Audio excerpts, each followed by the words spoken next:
Ready, sit. Good boy. There you go. Good boy. Teaching a puppy their name is the first thing that you should do when you get them home, but it is something that loads of people really overlook because they don't understand just how useful a name can be. Now, there is a lot of thinking out there that if you just keep repeating it at them over and over again, that eventually they will pick it up, and that is kind of true. But there's so much more that we can do with their name, and we can turn it into a training opportunity that you can have with them so many times throughout the day.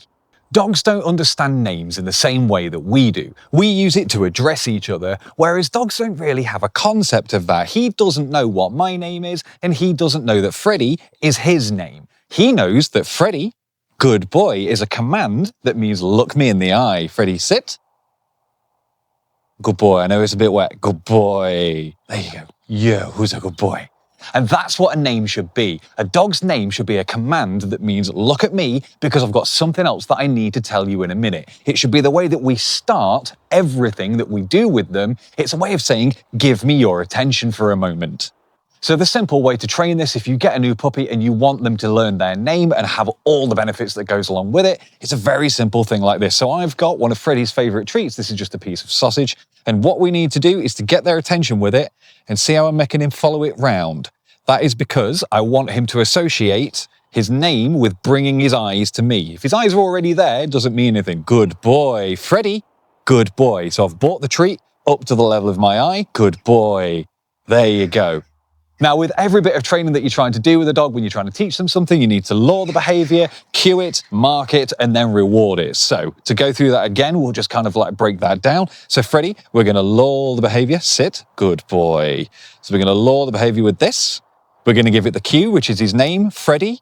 Good Freddie. And saying good Freddie is the mark to just reinforce that's what I want you to do. Good boy. And then reward it.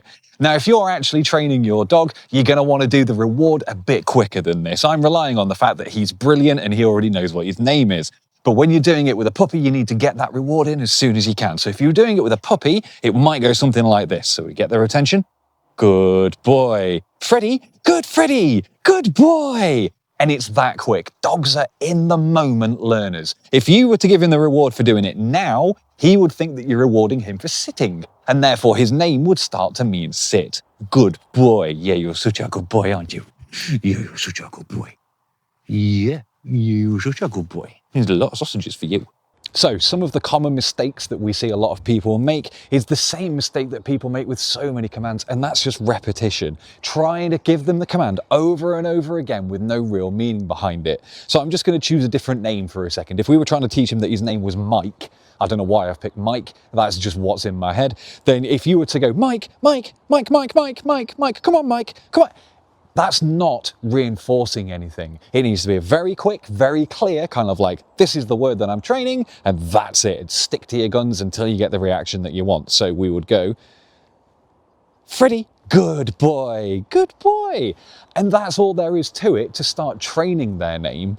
But when we're doing anything else with them, so for example, if we're out in a field somewhere and I want to call him back or tell him to do anything at all, I would always start with his name. So to give you an example right now, if I just say the word middle, he doesn't really know what's going on because I've kind of hidden it in a load of other words. But if I tell him Freddie, that means look to me, I've got something else coming. Freddie, middle. Good boy, good boy. See, we do hand signals with everything as well, but we'll cover those in another video. Good boy, you're such a good boy, aren't you? So let's do it again. So again, if I just say spin, he's not doing anything. But if I say Freddie, oh, bless you, bless you, doggo. Freddie, spin. Yeah, good boy. He knows that I'm addressing it to him and that he needs to do something. So let's just talk about the other big mistake that people make when training a dog's name. And this one is quite specific to a dog's name, and that is using it in anger. If you want to tell them off for something and you shout their name, that is just going to damage any of the good work you've done. What you want their name to mean is look to me because something amazing is about to happen. Something fun is going down. If you start using it as at them, they're going to start to fear that word because they're going to associate it with you getting angry. Now, it's really difficult to hold yourself to that standard. I know that I have definitely shouted at you and shouted your name several times when I was a bit because you'd done something like gotten into the chickens down there, didn't you? Didn't you? But as long as we can aim for the majority of the time that you use their name to mean something positive, you can kind of get away with it a little bit. It's not something you should aim to do by any stretch, but it is definitely it's just part of life. You will at some point get frustrated with them and use their name in anger, but try not to do it often.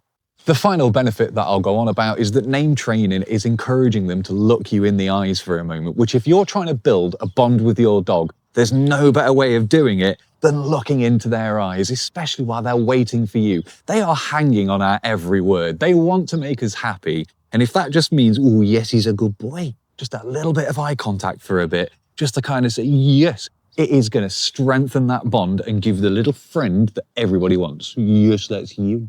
Yes, that's you. So I did mention briefly at the start of the video that we pair everything with hand signals. For example, that means go around and do a middle, good boy. Pretty self-explanatory, sit, and then we've got this, yeah, good boy. And we've got a whole range of things. If you want to pair something for their name, the easiest thing that we found is as you're doing the luring and you're making them look around like this, see how I've got my finger held up like that? Freddy, good, Freddy. That can start to mean that this signal means look to me. So if I just wave my finger now, he knows I've got no treat in it.